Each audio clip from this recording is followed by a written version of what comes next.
country's police chief commends his officers for doing their job, but he reminds the public that it takes a joint effort to break the back of crime. Commissioner of Police Greenslade is voicing his concern about the state of crime in the country tonight, noting that the country is overrun by criminals who would look to take control if allowed to do so.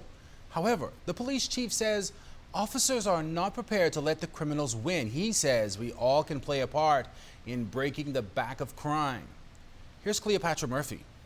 With the country's murder count on pace to surpass the record year of 2011 with 127, Commissioner of Police Greenslade urged the public not to be overly critical of officers who try to maintain order.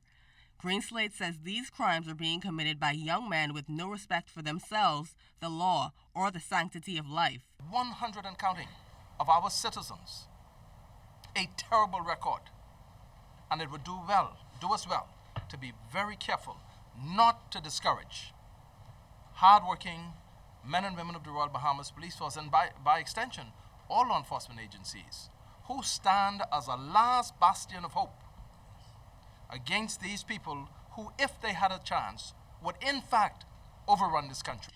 As concerns grow in the community about the high rate of crime, the Commissioner of Police says police will not lose the war on crime and will not take a back step to criminals. If you have an illegal gun in your possession, turn it in. If you confront an officer with an illegal gun, I'm asking police officers to do their jobs. That's not a main statement. That is simply just a statement of fact. The Commissioner of Police says police arrested a man days ago for possession of an illegal pistol and a clip, but he saw the same man on the streets Sunday.